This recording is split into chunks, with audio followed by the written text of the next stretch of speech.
कहते हैं कि एक फौजी जब सरहद पर देश के लिए अपनी जान देता है तो वो सिर्फ अकेला शहीद नहीं होता, उसके साथ शहीद होती है उसकी बूढ़ी मां की बची कुची जिंदगी और एक पूरे परिवार की खुशियां।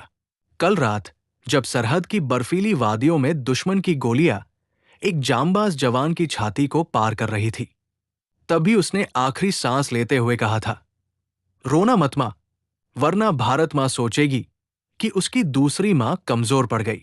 आखिर कौन था वो शेर बेटा जिसने आखिरी वक्त तक अपनी मां के दिए काले धागे को टूटने नहीं दिया? और क्यों उसकी शहादत का वो आखिरी खत सुनकर सेना के बड़े बड़े कर्नल भी फूट फूट कर रो पड़े?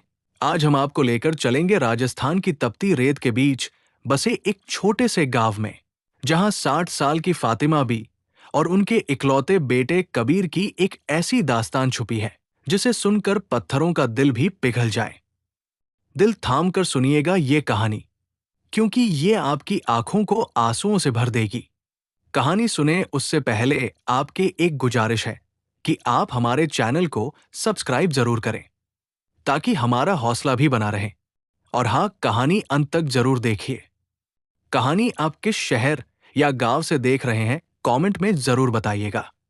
राजस्थान के एक छोटे से सीमावर्ती गांव में 60 साल की एक बूढ़ी मां रहती थी, फातिमा बी। फातिमा बी का इस दुनिया में सिर्फ एक ही सहारा था, उनका 24 साल का बेटा कबीर। कबीर सेना में जवान था। गांव छोटा था, इसलिए जब भी किसी के घर में कोई खुशी या गम होता, पूरा गांव इकट्ठा हो जाता था। कबीर बचपन से ही पूरे गांव का लाडला था। वो जब भी छुट्टी पर घर आता तो सिर्फ अपनी मां के लिए नहीं, बल्कि गांव के हर बच्चे के लिए टॉफियां और बुजुर्गों के लिए दवाइयां लेकर आता था। एक आखिरी मुलाकात साल 2024 की सर्दियों की बात है। कबीर एक महीने की छुट्टी, उसकी तैनाती देश की सबसे खतरनाक और ठंडी बर्फानी सीमा पर थी। विदाई के वक्त फातिमा बी ने कबीर के हाथ में एक काला धागा बांधते हुए रोकर कहा, बेटा, सरहद पर हवाएं बहुत सर्द होती हैं और दुश्मन के इरादे भी। अपना ख्याल रखना। तू है तो मेरी इस जिंदगी का कोई मोल है। कबीर ने मां के आंसू पोंछे, मुस्कुराया और बोला, मां, जब तक ये धागा मेरे हाथ में है और तेरी दुआएं मेरे साथ हैं, मुझे मौत भी छू नहीं सकती। अगली बार आऊंगा तो तेरे घुटनों के दर्द के लिए शहर से बड़े डॉक्टर को साथ लाऊंगा। कबीर बस में बैठ गया। फातिमा भी तब तक हाथ हिलाती रही जब तक कि बस धूल के गुबार में गायब नहीं हो गई। उन्हें क्या पता था कि कबीर को वो आखिरी बार देख रही थी। वो मनहूस शाम, 3 महीने बाद, गांव में हर तरफ खुशियां थी। बैसाखी का त्योहार आने वाला था। फातिमा बी ने कबीर के पसंदीदा गुड़ वाले चावल बनाए थे, क्योंकि कबीर का फोन आया था कि वो जल्द ही आने वाला है। तभी अचानक गांव के चौराहे पर सेना की एक हरी गाड़ी आकर रुकी। गाड़ी को देखकर पूरा गांव सहम गया। जब गाड़ी से अफसर नीचे उतरे तो उनके चेहरों पर एक अजीब सी खामोशी थी। अफसर सीधे फातिमा बी के टूटे हुए घर के सामने पहुंचे। उनके हाथ में एक तिरंगा और कबीर का एक छोटा सा सामान का बक्सा था। अफसर ने भारी आवाज में कहा, अम्मी, कबीर ने सरहद पर घुसपैठियों से लड़ते हुए 3 साथियों की जान बचाई। वो शहीद हो गया। फातिमा बी के हाथ से मिट्टी का बर्तन छूकर गिर गया। गुड़ के चावल मिट्टी में मिल गए। पूरे गांव में चीख पुकार मच गई। मां की आंखों से एक आंसू भी नहीं निकला। वो बस पथराई आंखों से कबीर के बक्से को देखती रही। तिरंगे में लिपटा कबीर। अगले दिन कबीर का पार्थिव शरीर गांव लाया गया। कबीर तिरंगे में लिपटा हुआ था। पूरा इलाका कबीर अमर रहे के नारों से गूंज रहा था। गांव की हर आंख नम थी। जब अंतिम संस्कार का समय आया तो सेना के नियमों के मुताबिक कबीर के शरीर से तिरंगा हटाया जाने लगा। फातिमा भी आगे बढ़ी। उन्होंने कबीर के चेहरे को चूमा। कबीर का चेहरा एकदम शांत था, जैसे वो गहरी नींद में सो रहा हो। तभी फातिमा बी की नजर कबीर की कलाई पर पड़ी। कलाई पर वो काला धागा आज भी बंधा हुआ था, लेकिन वो खून से पूरी तरह लाल हो चुका था। सेना के अफसर ने रोते हुए फातिमा बी को कबीर की आखिरी चिट्ठी सौंपी।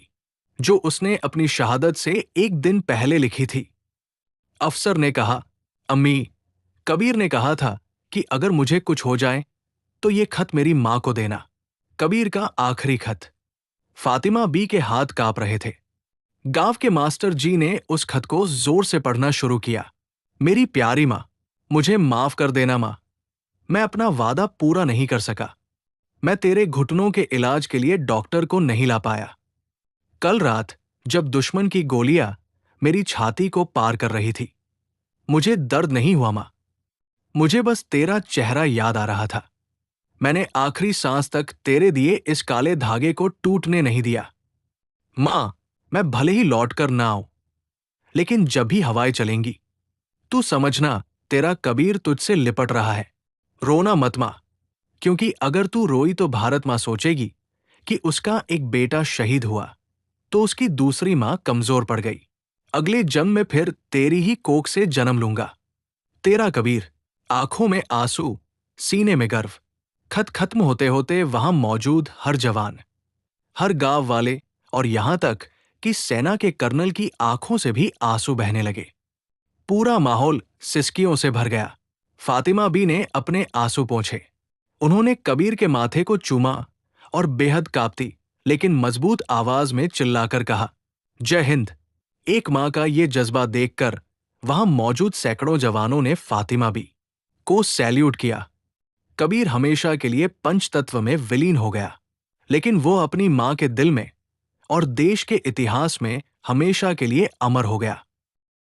दोस्तों, ये कहानी नहीं, सच्चाई है, जो राजस्थान के गांव और कस्बों में कहीं न कहीं सच्चाई से रूबरू करती है।